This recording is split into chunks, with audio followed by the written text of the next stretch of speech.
Table, be smart and get a good finish. And get a good finish, we hopefully will. Welcome everybody to Daytona. We're in the LMP2 car. It's the LMP2 challenge once again.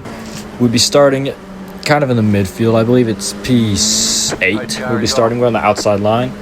And we're already at the end of formation now. We are ready for the green flag to fly. Here it goes. Green, green, green. We are underway. I'm going to dive towards the inside of this guy, heading down into turn one. Plenty of space to the guys in front, so I can brake quite late. Getting right up in the back of them. We're going really slow to this corner. Plenty of side-by-side action up ahead. Somebody's in the grass. Looks like someone's ran wide. We're going to take advantage of that and go around the outside here at the International Horseshoe. But there is no grip at the International Horseshoe. So we're going to have to give up that position and have to give up another position to this blue Alpine because everybody's being really aggressive here today. And we will end up being, I believe, P9 after all of that. Another car is trying to inside, that red car with the Ferrari livery, it looks like. He is going to go down our inside. We're going to let him by because there's just a lot of carnage going on, a lot of things happening at once. So I'm just trying to take it easy and get some decent safety rating too. I don't want to be, crashing into everybody.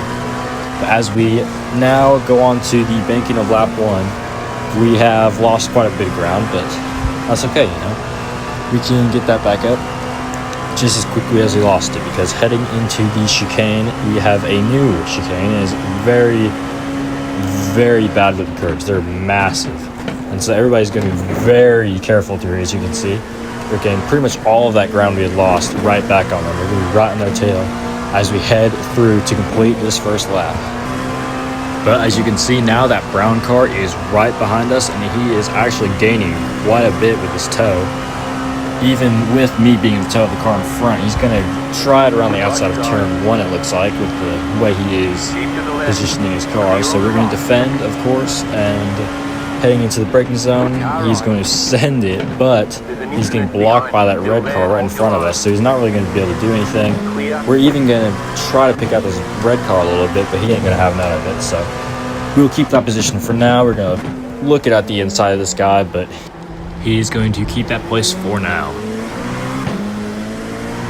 Skipping ahead a little bit, now we're at the end of, I believe, the next lap, and we are right in his tail, in his toe, as you can see.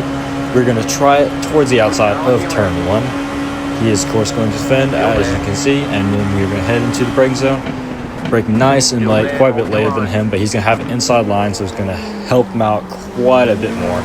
And I'm actually going to go a bit wide too, so he's going to end up gaining more ground on us than he had before. So a bit of a mess up from us. But as you can see, we gained all that ground back with our really strong braking into the International Horseshoe. And we're now going to be side by side heading into the kink, which is right up ahead. But I'm actually going to lift because I don't really have the confidence to go side by side in the kink right now, especially with how aggressive everybody's already been. And as you can already see too, we're gaining on those two cars ahead, which is really helpful. So I don't want to lose time battling with this guy when I can just gain up on these two, actually three cars, and then gain even more ground as we head towards the banking once again and into the chicane right behind him. But as already mentioned, the chicane is brutal, so we're going to be very careful. And it looks like he's actually going to get a bit of a wobble at the exit, but nothing too major. But that is going to let us gain on him as we head down to turn one. We're going to send it towards the inside, hopefully overtake him, and trying to get this green car right there, as you can see. But he is going to get plenty of traction on the exit. He's going to stick with us towards the International Horseshoe. We're going to try it around the outside, but there's not much grip, so I'm not too hopeful. But actually, we'll end up sticking it around the outside. We're still side by side into the kink, and I'll have the inside line. So hopefully I might be able to make some ground.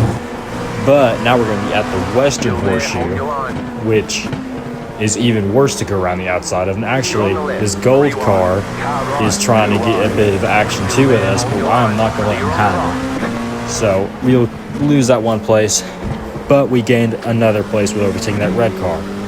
As we head into turn one, once again, skipping the rest of the lap, because nothing much happened, but we did end up having a couple people go wide up ahead, as you can see. Allowed us to gain more ground back on this green car and he's going to defend. We're going to go around the outside, but as I've already said, around the outside doesn't work. I don't know why I kept doing this. Around the outside does not work, and we end up losing even more ground, and this red car is now going to try to overtake us, but he backs out of it. So we'll end up keeping that place as we head into the rest of the infield section. Skipping ahead once again, now we're at the chicane. As you can see, they were almost side by side, not quite though. Into the chicane, you see his entrance was not very good. He actually gets a massive wobble heading into the chicane, and I'm going to be right behind him. I'm going to try it around the outside of the banking in the final turn, but I'm going to realize that the banking, it's kind of slow around the outside. I actually lose more time, so I decided to stay back, get a run up on him, as you oval guys would say, and then I'm going to do it around the outside of turn 1, and hopefully we can get this place up as I tried around the outside. But he's going to have way more confidence on the brakes heading into turn 1, so I'm not even going to get this overtake in, and we're going to stick behind him and heading into the International Horseshoe. And if we're going to actually dive it towards his inside, he's not going to defend. Bit of contact, but it wasn't anything major. No damage from either one of us. So it should have been fine. As we head into the kink, he's going to have an inside line, but now is a reverse situation of what happened earlier. So now I'm actually going to have an inside line for the International Horseshoe, and we're actually going to end up getting that place finally. After about 3 or 4 laps of trying to pass him, we've finally done it. As we are now chasing after this white car who has been kind of holding this whole group up for a little bit. And as you can see, skipping a lap later, we're now right behind him once again. And there's a yellow flag. I believe someone spun. That was one of the leading cars. And as you head into the braking zone, wow, I almost ran into the back of him.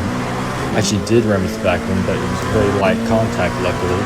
So that's going to lose us some time, but not enough to lose positions as we head into the chicane. Once again, he's going to run quite wide, and I'm actually going to force him to get that inside line on the oval banking. As you can see, as I said earlier, the outside of the banking is slower than the lower part of the banking. So even though that green car got a better run up on us, he still did not pass us, as that white car is trying to get back up on us, trying to get a run up on us. And once again, he's going to try it around the outside. We're going to stay on the inside and hopefully braking much later than him, but that red car is going to send it in the inside. It's actually going to push us a little bit wide, which for some reason made me really angry, especially when he kind of pushed me into the grass there. But I ended up pulling a bit of an upsie as we head into the Western Horseshoe. Yeah. And it's definitely not exactly necessary, but we ended up doing that. We lost like 2 positions, so bit of a mess up for me. And if the guy in the red car is watching this, just wanted to let you know, yeah, sorry about that. Never actually apologized after the race. I should have, but yeah, sorry about that. That was pretty uncalled for. But he is still going to be behind us, and a couple other cars are not going to be ahead of us as we head into the chicane.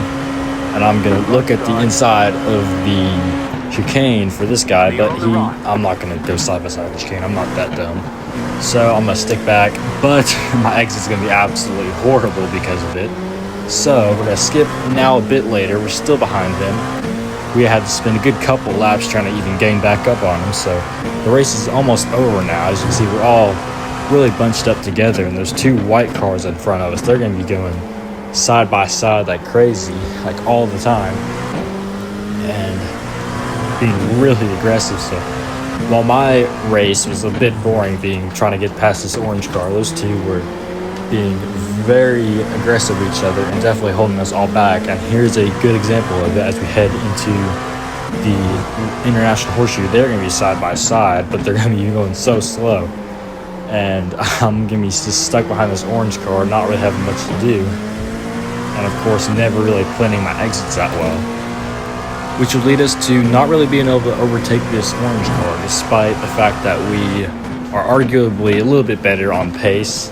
The pace between us 4 is not very far between, but of course those 2 white cars are battling a lot, so it's making pace really slow for us 4. And this would be another example of not planning my exits. I would end up having an early apex there, which really lost me a lot of time. And as you can see, as we head into the final lap, I am really far behind these two. But I have one more lap to make it up. And as like I said before, their pace is not very good.